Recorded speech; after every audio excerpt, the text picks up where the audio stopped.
Welcome to an SFB Addict video. SFB Addict here with another playback of a game. And in this particular game, we are going to be facing off between a Federation Cadet Dreadnought and a Klingon Cadet Dreadnought. And this is the starting positions on the map. So let me just open up the SSDs and we'll take a look at them.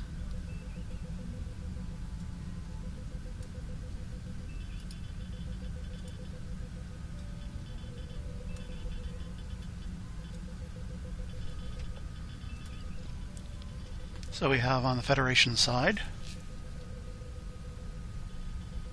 about a 20 shield, and for the Dreadnought on the Klingon side about a 20 shield for the number 1. We've got 3 photons, 4 phaser 1s, and 2 drones. 2 of the phasers are FA and 2 are 1 left side, 1 right side.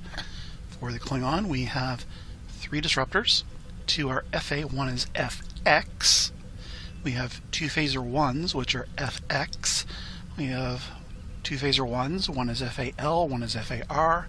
And then we have 2 phaser 2s, which are rear firing, L and LR, and R and RR. And here is the little diagram here for what those are.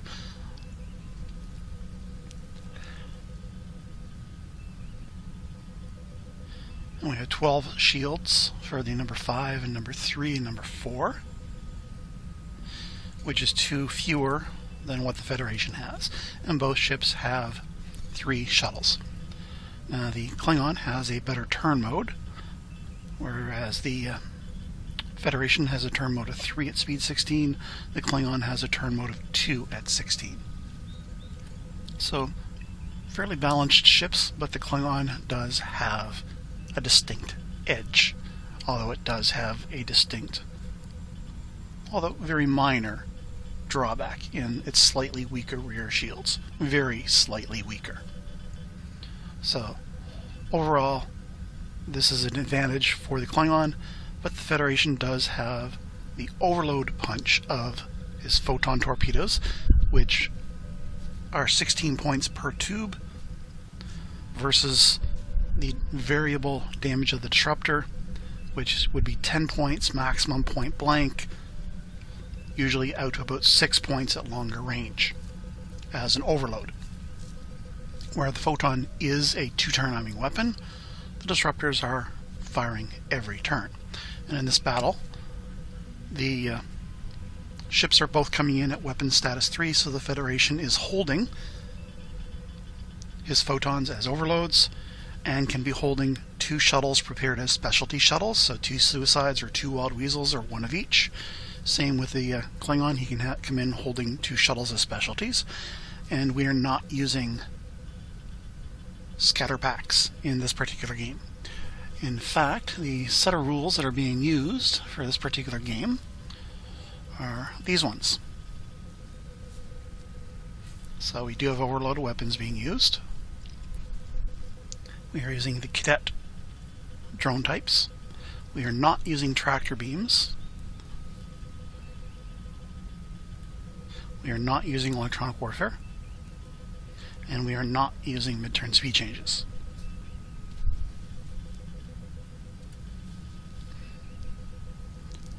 So the Federation is basically coming in, overloading his photons, holding 2 suicide shuttles. He is beginning to arm a 3rd. Suicide shuttles for Cadet are much easier to arm, but they're much less damage than in the regular game. And the Klingon, believe it or not, is coming in holding standard disruptors and putting up a massive brick of reinforcement on his number 1 shield. And this is how the game played out.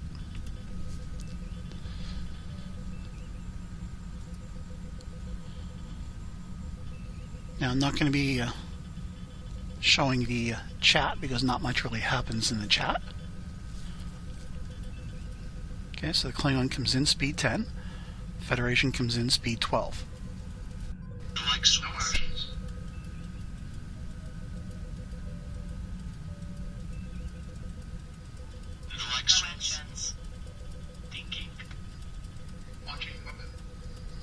Federation launches 2 Speed 16 Cadet drones. No actions. No actions. Now these are the drone cards, which record the information about the drone, the target of the drone, the type of drone, and the turn and impulse of launch. No actions. Launching weapon. And the Klingon at this point launches 2 drones, and these drones are actually targeted on the Federation's drones. Now this is a learning game, learning the interface, so we weren't too concerned about the fine points of the rules. It was just basically bringing a player up to speed on how the interface works. So here is the drone cards for the Klingon. You saw there a few seconds ago me showing how to fill out the card.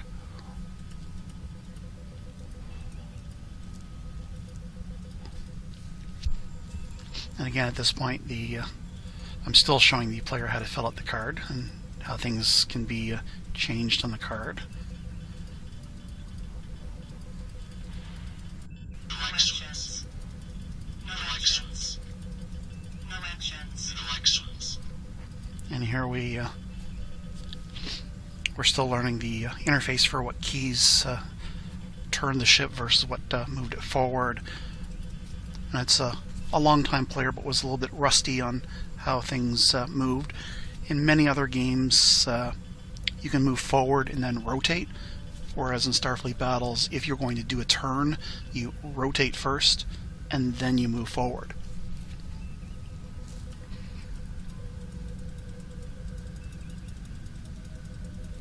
So here the Klingon No actions. did not turn, did not move. And again, here he accidentally moved twice, and then got moved back, No actions. and then got rotated back into position. No actions. Now he finally does actually turn. Now you notice that the Klingon here is staying in the same hex as his drones, where he's actually launched his drones against the Federation drones. And right here in this hex is where that launch happened. What the Klingon should have done is he should have side-slipped into this hex, then gone forward, and then side-slipped, so that the drones would have gotten 1 hex in front of his ship at the end of all that maneuvering.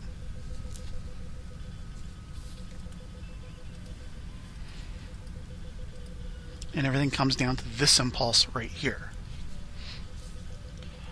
So what's going to happen next is the drones are going to move forward for the Federation because they're speed 16, whereas the Klingon drones are speed 10.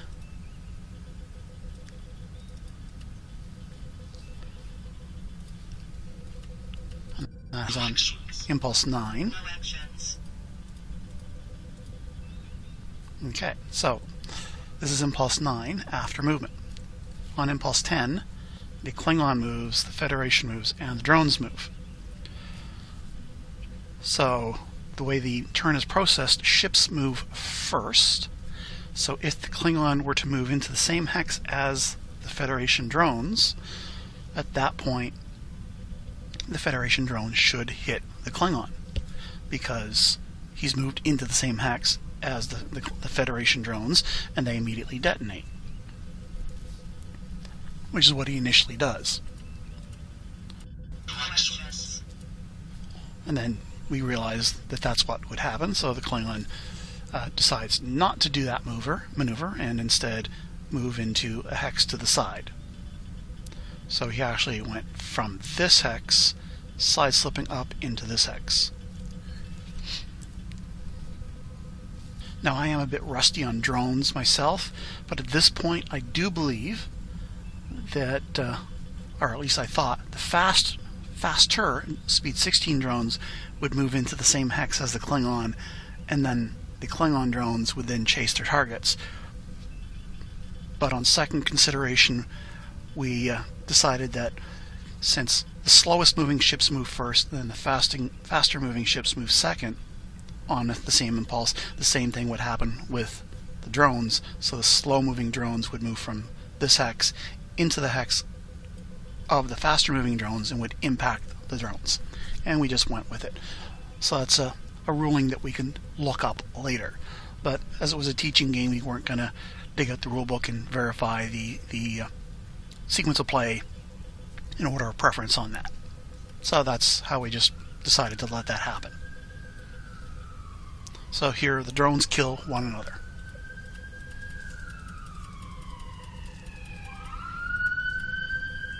And we've revealed the fact the drones were targeted on drones, and we see that the Klingon player failed to fill out his cards at all properly.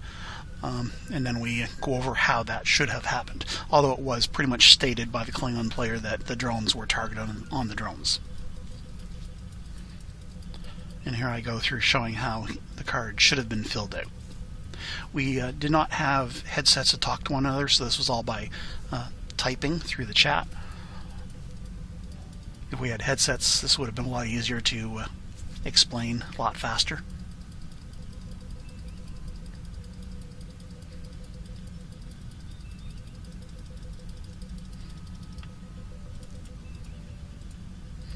Okay, so the drones kill one another.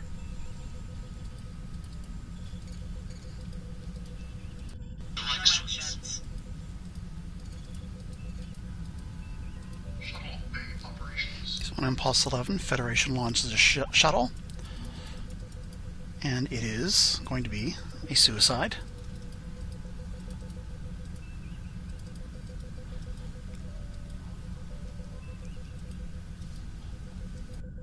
Open fire window. And the Federation decides to fire with his overloaded photons.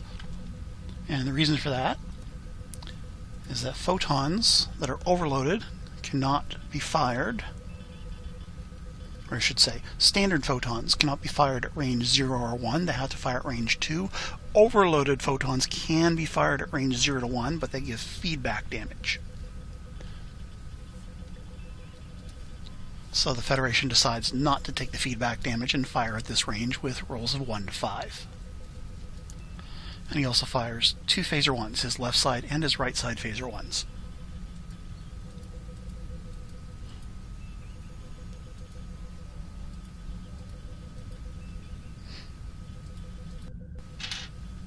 And he hits with all 3, a rarity for a Federation. So it does 48, 58. It's a 20 shield. So that's 38 damage. He has 9 reinforcement. And drains 3 battery on top of that. That's 12 reinforcement. That's why he didn't have overloaded disruptors. So we, at this point, just told the Klingon to kill 6 hull, and then we rolled the damage.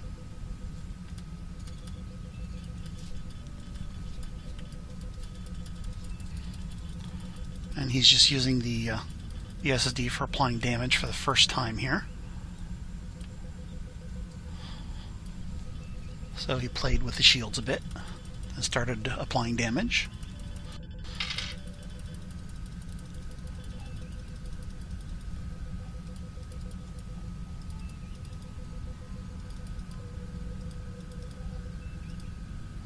And then we double checked his damage, and he was missing 1 damage, and then we figured out it was missing an engine damage. So that's the amount of damage that was done to the Klingon ship in that exchange of fire.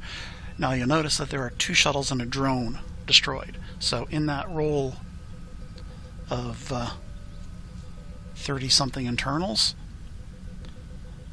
whatever the exact number was, there were 3 weapon hits. And in Cadet, you can destroy a shuttle in the shuttle bay and the shuttle bay itself in exchange for a weapon hit. You can't do that in the regular game of SFB, but since the Cadet ships are so small and they have so few weapons, it's a rule that was added just for Cadet play. So these 2 shuttle hits here are actually weapon hits. So it destroyed 2 of his 3 shuttles. But he didn't have to destroy any of his disruptors or phaser 1s. And he decided to kill off 1 drone. 1 drone rack, which actually destroyed 3 of the drones in the racks.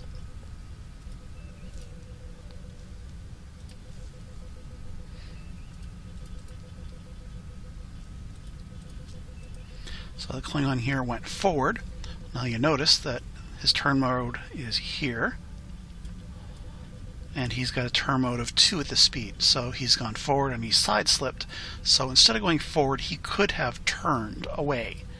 But if he turned away, his disruptors don't bear, so he decided to go forward.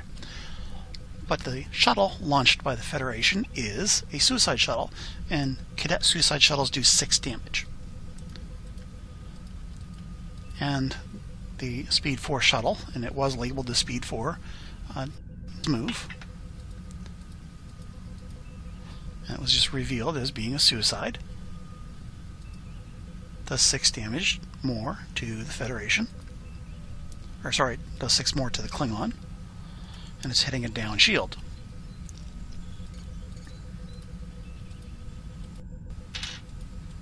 And he does lose another weapon here, so he lost the Phaser 1. And he got 2 more engine hits and 3 choice systems, which is basically APR and battery and labs. Call Bay operations. And since it's that shuttle was launched back on the 10th and it's now the 12th, he's now able to launch another shuttle, which he does. Or sorry, not this impulse. He launched on the 11th. He's got to wait till the 13th. He is instead firing. So at range 0, the Federation is firing his 2 remaining Phaser 1s, and the Klingon can now return fire. But the thing about standard photons not being able to fire at range 0 and 1 is also true of standard disruptors. Standard disruptors are not able to be fired at range 0 and 1. So if we pull up a weapons chart, we will see that for the disruptor table at range 0, the die roll to hit is NA, not available. You can fire them at range 1, fire them at range 2, but standards cannot be fired at range 0. Now, if they were overloaded disruptors are able to be fired at range 0. But he decided not to arm overloads. So he would have been better off by turning off, and he would have been able to at least fire 1 disruptor, the FX arc.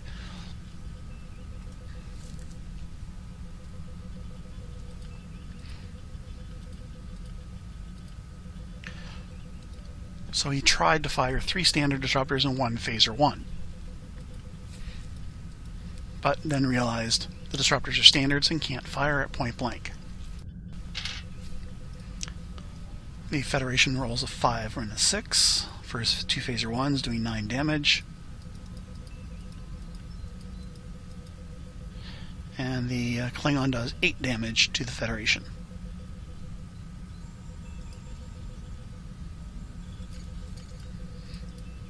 And the Federation had 3 reinforcement, so it's 5 damage.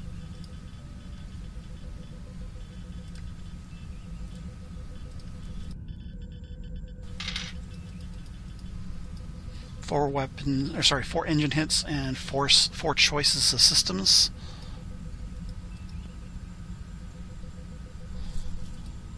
And that's the damage currently on the Klingon.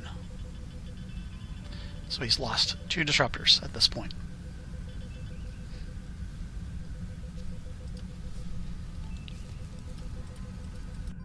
Call Bay operations. And now that it is the 13th impulse, the Federation launches his 2nd shuttle, which is also a suicide shuttle. And you'll notice that on the next impulse, the Klingon does not move, and speed 6 shuttles will. So this shuttle is being launched at speed 6.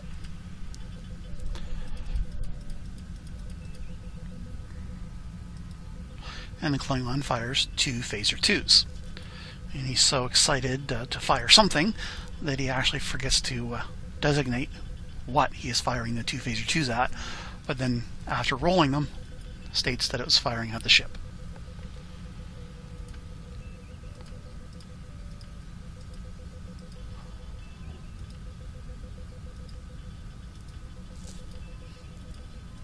And does 10 damage.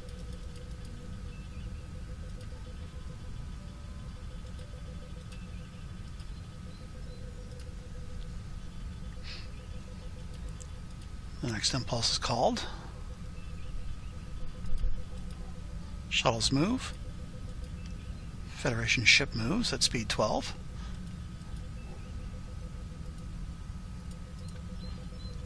And the shuttle is a suicide shuttle and does 6 damage to number 4. No actions.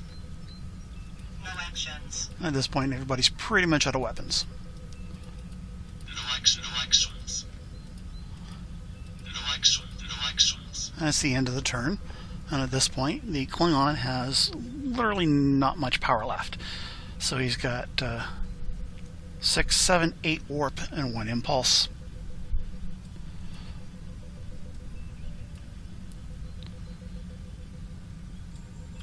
Let me just readjust the size of the window here.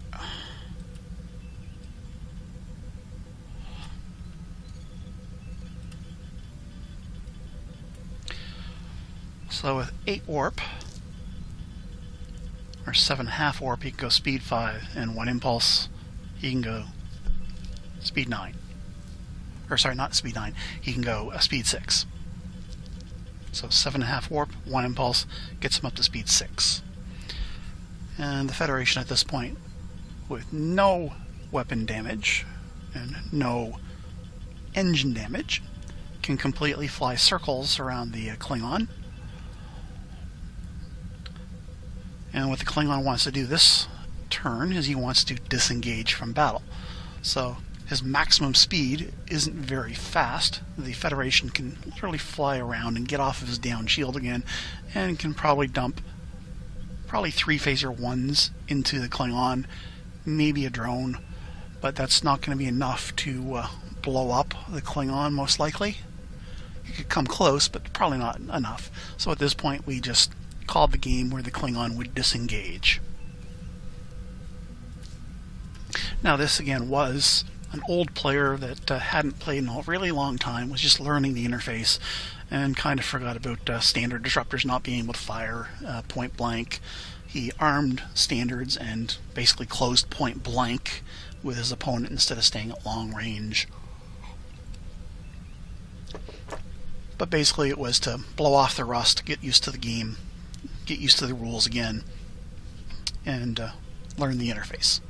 So not much of a game really, but it was instructive. So the question that was brought up in this game was the situation where the drones were moving and one set of drones was targeted on the other. So what moves first? Well, in F2.24 we learn that if a seeking weapon and its target are moving on the same impulse, the seeking weapon homes in on the hex the target is entering, not the one it is leaving.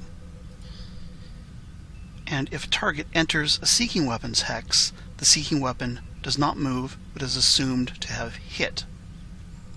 And in the order of preference, or precedence, I keep saying preference instead of precedence, in the order of precedence rule under C1.313, how and when things move, we learn the following.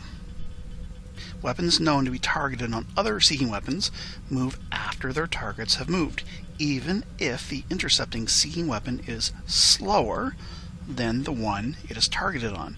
The announcement that a seeking weapon is targeted on another seeking weapon is made by the player controlling the seeking weapon at his discretion. He is not required to make the announcement at all, but must do so if he wants to reverse the normal order of precedence. This is normally done when the seeking weapons are within 1 hex of each other. So normally the slower drone moves after its faster target. But because it's targeted on the faster target, and in this situation the owner can state that fact and then simply move his slower drones first, which is the normal way of doing things. But in the particular case of the slower drones being targeted on faster drones, they always move after their target has moved. So here he needs to state that they're targeted on those drones, and then he can move the slower drones first. If it weren't for that stipulation, the faster drones would have moved into the same hex as the Klingon, hitting the Klingon, and then the slower drones would have been seeking that hex the Klingon is in, and it may have resulted in a mutual impact situation, where the Klingon's own drones would have hit him. But because of that clause where they can simply declare that their targets are such and such, which they are, previously recorded as, they then get to move and intercept. And if it wasn't for that, then we would have had a situation of F2.54, which is an example between a drone and a plasma. So if drone A and plasma C both enter ship B's hex on the same impulse, the faster seeking weapon will hit its target first. If both seeking weapons are the same speed, both will hit ship B. So since the speed 16 drones would have moved first, they would have hit, and then the slower drones would not have hit with mutual impact. But if they were the same speed, they would have. So here, by declaring the drones were targeted on drones, the Klingon is actually able to intercept and hit the drones, where if he didn't declare that openly, then he would have to wait for the faster drones to move, because the drones are targeted on drones and the target moves first, even though the drones are slower. The fast drones would have hit the Klingon, and his drones would have become useless. This is one of the reasons why Starfleet Battles is known as lawyers in space. Normally the movement of a seeking weapon is done in such a way as to try not to reveal the target of those drones, but in this situation, having the target known isn't a hindrance and allows that player to reverse the sequence order movement and actually strike the target they were meant to strike. And we also, or I should say the Klingon player, was also reminded that because the ships move before drones do, when he initially moved into the hex of the Federation drone, that would have been a bad situation because the Klingon drones move after the ships do, and by the time they get to move, the Federation drone would have actually detonated against the Klingon. And all of that could have been prevented simply by the Klingon doing a side slip to the right and then a side slip to the left to slow his ship down a hex so that his same speed drones could have gotten a little bit ahead of his ship. Anyway, that's the end of this playback. Have fun playing Starfleet Battles. See you next video.